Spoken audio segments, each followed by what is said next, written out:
Hey guys! Another day, another travel vlog. Today, pupunta tayo sa popular Chokiji Market and Ginza area.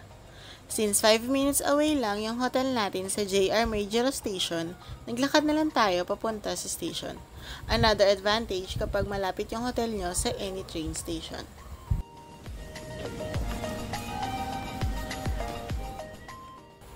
From JR Major Station, bababa tayo sa JR Yoyogi Station para lumipat sa Ueda Line for Chokiji Station. First stop natin yung Chokiji Market since ang balak natin is doon na tayo mag-breakfast.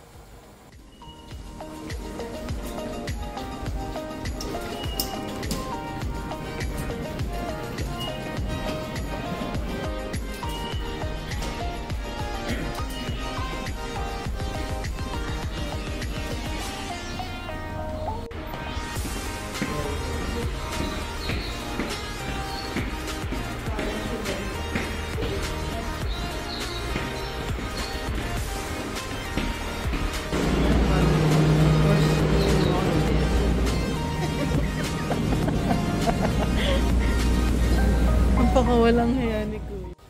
The Chokiji Outer Market is Japan's food town. If ang gusto nyo is fresh seafood and retail shopping, we highly suggest na puntahan nyo tong Chokiji Market if you will be at Tokyo.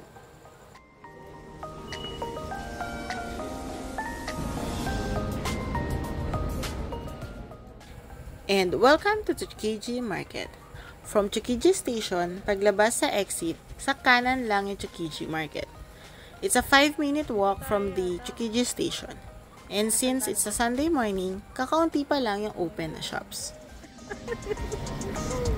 Ang gusto namin boses yung kay Janela. Yan. Hi guys. For our breakfast, we plan to try the famous beef intestine bowl again. Pero close pa pala yung shop pag Sunday. And hindi namin na-research if open yung shop pag Sunday.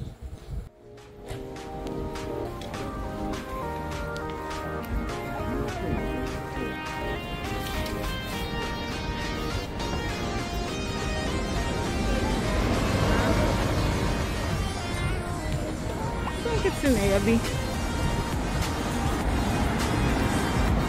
Sarado?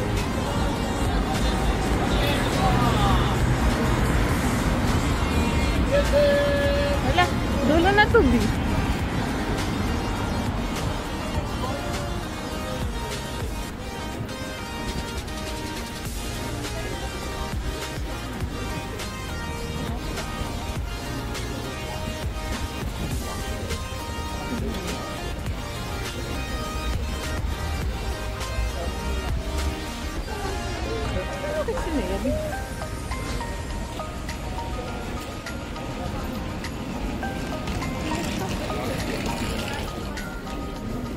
Ito na yun. Wala. Lumipat na rin yung Kitsuneya.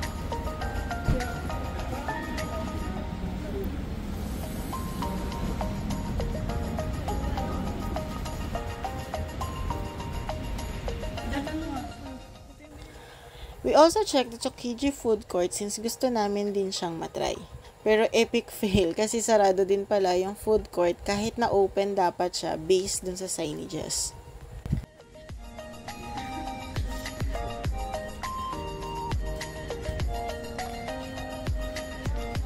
Ay, sarado din?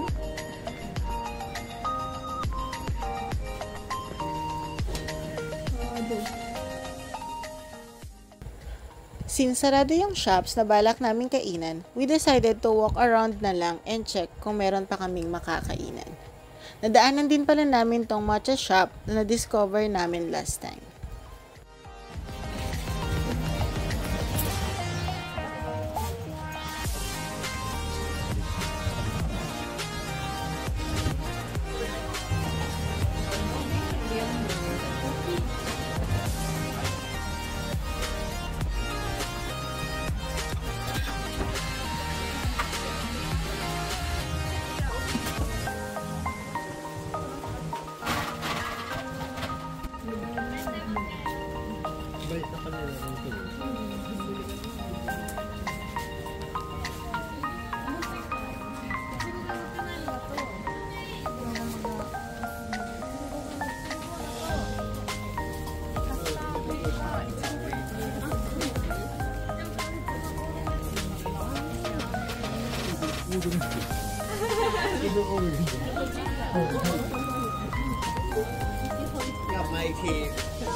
Pagsasama. Ito yung kalasan niya yung sa ano, pinakamatamis sa Pilipinas. Yung kahapon, iba talaga yung lasa niya. Yung kagabi. Yung binigay ko. Ikaw lang kumain. Dalawa pa binigay ko sa inyo. Eh, pagkagat ko parang ay, lasa ng strawberry.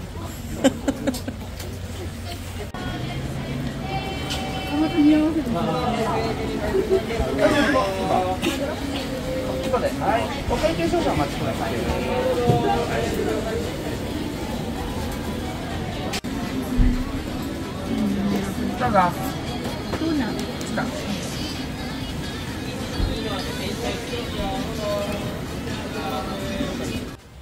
After our food trip at Tsukiji, we decided na pumunta na sa Ginza area to window shop. We found out na malapit lang pala yung Ginza area to Tsukiji Market kaya nilakad na lang namin.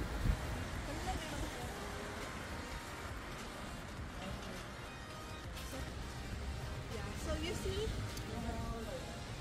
over there is the 77 building. Ah, seryo? Let's go. Ito naman yung Kabukicho, ano. Totoo nga yung sinabi ni Rion, malapit lang lakarin.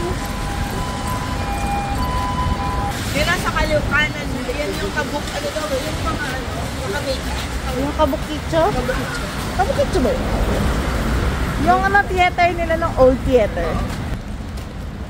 ay parang may play siguro. May mga police eh. Oh. Baka. Sunday kasi yun. Sa Brandon ba na Rion? Sa kanto Every dyan, ano ate, siya? ano na tayo? Kaliwa.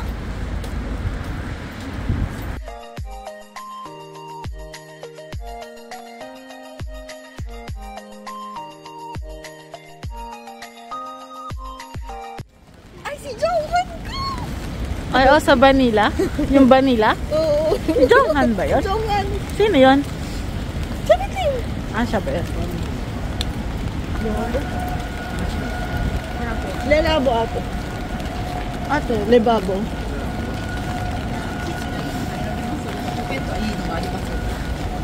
Si Jonghan ba yung may amoy na ano? Orange. Oh, Fendi kuya, baka it's time na. Fendi. Yung Fendi ka lang.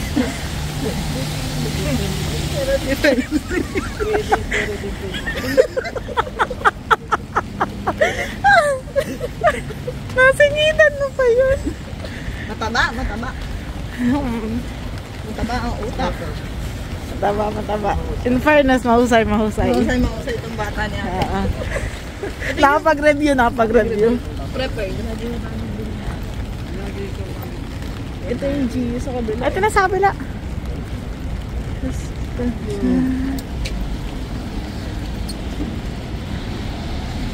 Ayun. Ayun yung building sa buong building ng G. Ayun.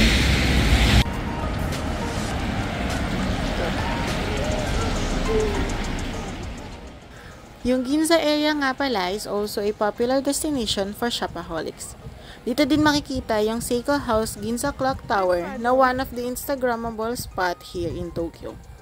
Andito rin halos yung mga luxury brands na maiisip mo. So we decided na mag-window shop dito sa GU. Guys, ito lang talaga yung afford natin dito sa Ginza.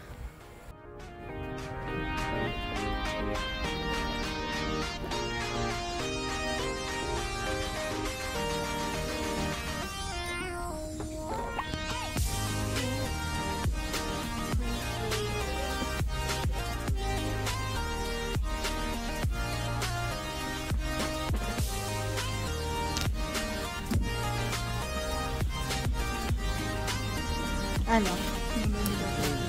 Kasha?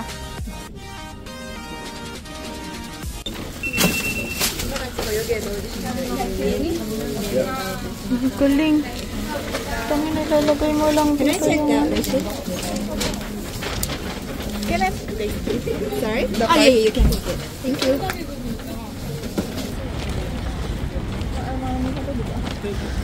Ito, Armani. Kakabila pa. Diretsa pa. Sino si Batcharon? Batcharon lang kasi alam ko. Hindi na si ano daw, ate. Si Batcharan, Butcharan. Ito pa si Fred eh.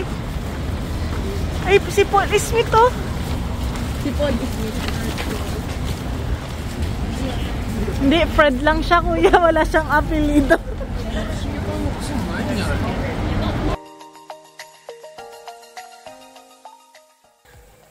And that's Tsukiji Market and Ginza area. We suggest na puntahan talaga itong two popular place in one day since malapit lang sila and walking distance. Nakaka-enjoy din maglakad-lakad from Tsukiji to Ginza area. So, yun lang guys.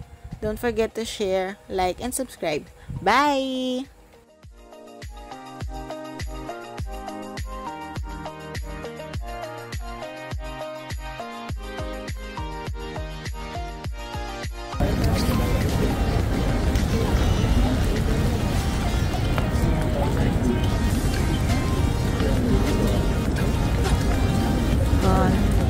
Tagal naman akong nag-iisang dot na yun. Medyo matagal nag-iisang dot.